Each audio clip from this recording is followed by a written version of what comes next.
the course of time, Amnon son of David fell in love with Tamar, the beautiful sister of Absalom son of David. Amnon became so obsessed with his sister Tamar that he made himself ill. She was a virgin, and it seemed impossible for him to do anything to her. Now Amnon had an advisor named Jonadab son of Shimeah, David's brother. Jonadab was a very shrewd man. He asked Amnon, "Why do you, the king's son, look so haggard morning after morning? Won't you tell me?" Amnon said to him, "I'm in love with Tamar, my brother Absalom's sister." "Go to bed and pretend to be ill," Jonadab said. "When your father comes to see you, say to him, 'I would like my sister Tamar to come and give me something to eat. Let her prepare the food in my sight so I may watch her and then eat it from her hand.'" So Amnon lay down and pretended to be ill. When the king came to see him, Amnon said to him, "I would like my sister Tamar to come and make some special bread in my sight, so I may eat from her hand."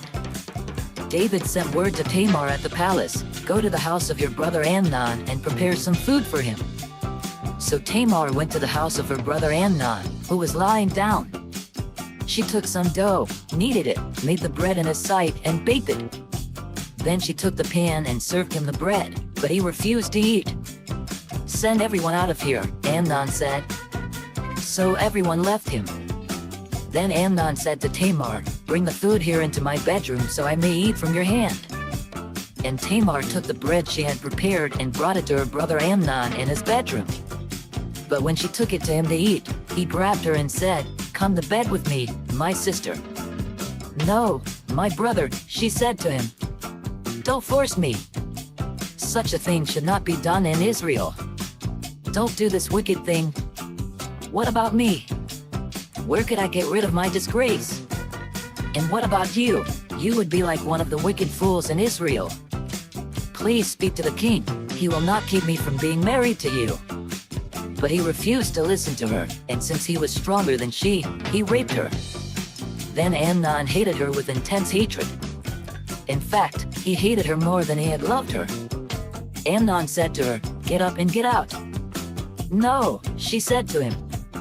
"Sending me away would be a greater wrong than what you have already done to me." But he refused to listen to her.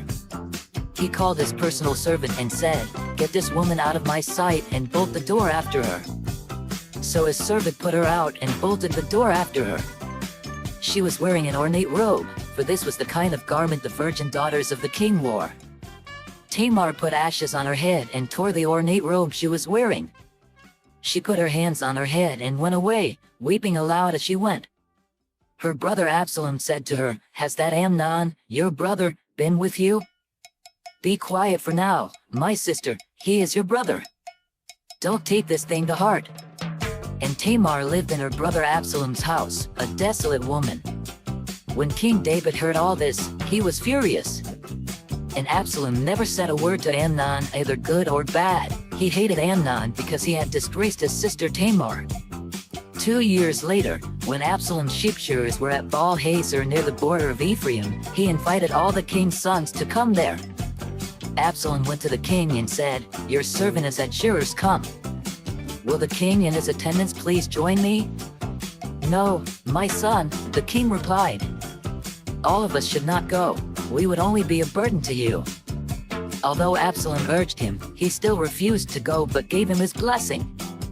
Then Absalom said, "If not, please let my brother Amnon come with us."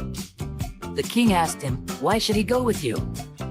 But Absalom urged him, so he sent with him Amnon and the rest of the king's sons.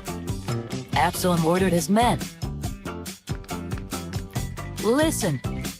When Amnon is in high spirits from drinking wine and I say to you, 'Strike Amnon down,' then kill him. Don't be afraid.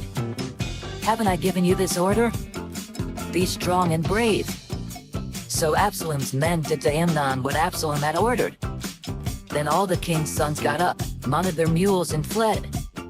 While they were on their way, the report came to David, "Absalom has struck down all the king's sons. Not one of them is left." The king stood up, tore his clothes and lay down on the ground, and all his attendants stood by with their clothes torn. But Jonadab son of Shimeah, David's brother, said, "My lord should not think that they killed all the princes, only Amnon is dead."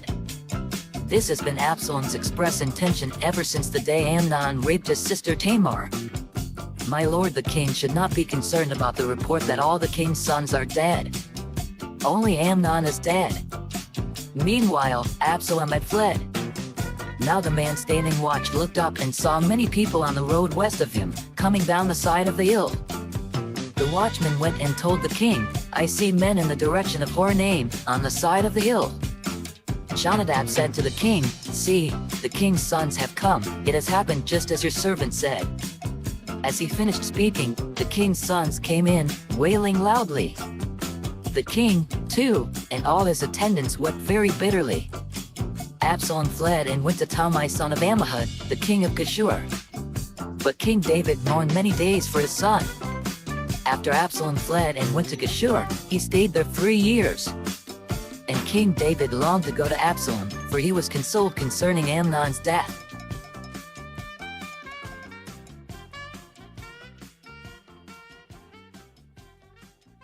Come, follow me, and I will send you out to fish for people.